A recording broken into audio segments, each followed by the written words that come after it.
Ito ang reading mo, Gemini. Welcome back to our channel. Naway nasa mabuti kayong kalagayan while watching the channel. This is a general reading. Kayo nang bahalang magpalit-palit ng situation nyo sa reading ko.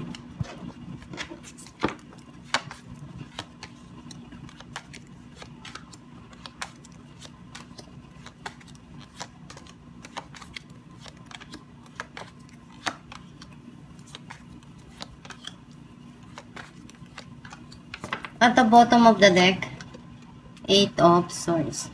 I feel like yung energy mo, nasisense ko na may mga bagay ka dito na iniisip na nagpapagulo sa isipan mo, sa sarili mo. And you feel trapped. Pabalik-balik lang yun na isipin para sa iyo. Ang mensahe ng card mo, may pagtatalo, hindi pagkakaunawaan na nangyari dun sa sitwasyon. And alam mo naman sa sarili mo kung ano yung dapat mong gawin. May mga bago ka dito na darating dito sa buhay mo na pwedeng communication and magkakaroon ng linaw yung mga nangyari dun sa sitwasyon na yon.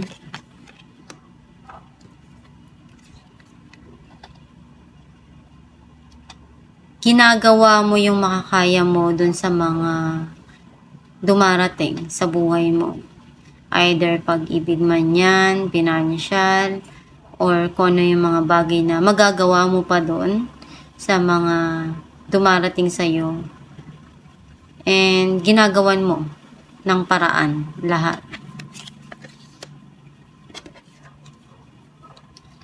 Andun yung pagmamahal na binibigay mo dito sa taong to.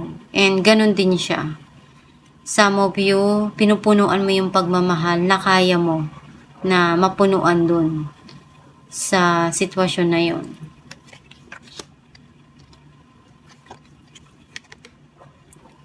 May ibibigay sa'yo, pwedeng blessing, regalo na marireceive mo.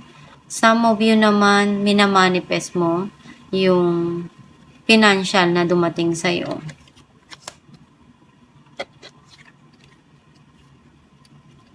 May pagsisinungaling na nangyari dun sa sitwasyon. Some of you, pwedeng something na running away dun sa situation.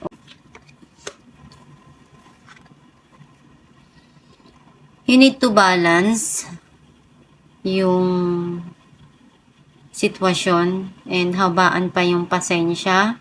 Huwag magpadalos-dalos sa mga desisyon para hindi ka magsisi bandang huli.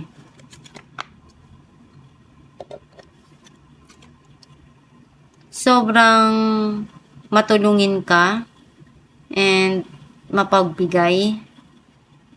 Some of you, may mga bagay dito na binibigay mo dahil alam mong kaya mo. Or someone is begging. Clarify natin the devil.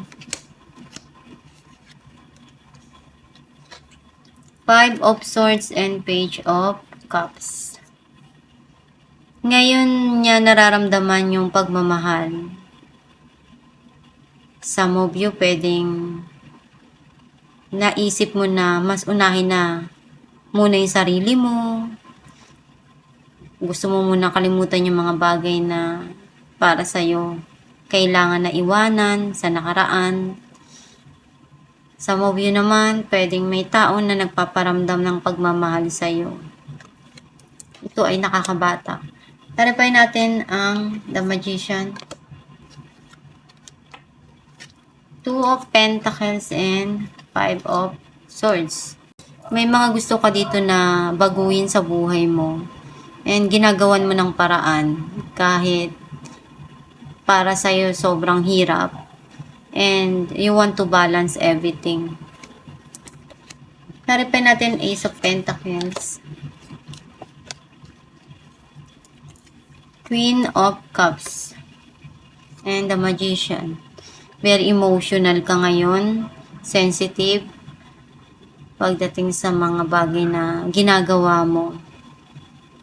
And nakikita ko dito na ibibigay naman yung blessing na para sa'yo. And maiiyak ka pag na-receive mo to. Clarify natin Temperance.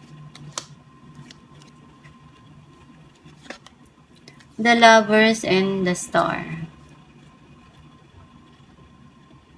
Hiniling mo to yung pagmamahal na gusto mo, pero kailangan lang talaga ng mahabang pasensya. Umaasa ka pa rin na one day maging okay lahat. Clarify natin Ace of Swords. The Fool and the Emperor. May journey ka dito na sisimulan. Nagkakaroon ka na ng bagong idea na pwedeng makatulong dun sa mga dumarating sa buhay mo. Some of you naman is itong tao na to gusto niya uling magsimula kayo. Magkakaroon ng communication dito at linaw dun sa mga nangyari sa sitwasyon na yon. Clarify natin ang Two of Cups. Wheel of Fortune and Six of Pentacles. Nagkaroon na ng end of cycle, may new cycle na papasok, may blessing, and you want to share it to your loved ones. Andun yung pagmamahal na punong-puno na binibigay mo. Maaring nagkaroon ng end of cycle doon, pero this time, you want to, alam mo yung magbigay uli, magpatawad. And alam mo naman na minsan kailangan talaga yun. Hindi palaging yung pride yung nananaig pag mahal mo yung tao. Clarify natin ang Seven of Swords. Ten of Wands and King of Cups. Nakita ko yung sobrang daming naranasan dito. And napagod ka na kasi andun yung sitwasyon na ginawa mo naman yung makakaya mo. Some of you, alam ko na nandun yung pinupunuan mo yung responsibilidad na kaya mo. Kahit sobrang hirap. And ngayon mo nakikita or kailangan ng pagmamahal sa sarili mo. Some of you naman itong tao na to, someone sa buhay mo na ngayon niya nakita yung mga bagay na mahalaga sa kanya. And may mga inaalam siya dito, pinag-aaralan or ginagather na information. Clarify natin ang Six of Pentacles. Six of Swords and Ten of Swords. Andun yung nag-heal na.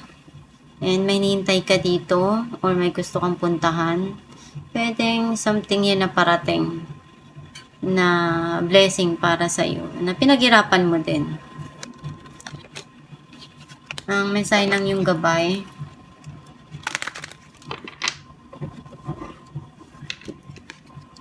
Time to go. The sun sets and rises each day, and it's the same with the avenues in your life. See the beauty within each sunset in your life and know that the sun will also rise again tomorrow. Endings are merely the start of a new beginning, and we are with you through each phase and cycle. Ang mensahe ng yung gabay na yung mga bagay na dumarating sa buhay natin or sitwasyon, nagkakaroon man yun ng end or ending, it means new beginning yun. Kasi may bago na uling papasok sa buhay mo. And inaalaw mo na kasi binigyan mo ng end yung sitwasyon na yun. Alam mo na sa sarili mo na handa ka na uli na magsimula. Basta magdasal ka lang palagi at para magabayan ka ng tama sa mga pangarap mo, sa tamang path mo. At itong yung reading, Gemini, kung nakaresonate ka, kindly comment down below. Thank you for watching.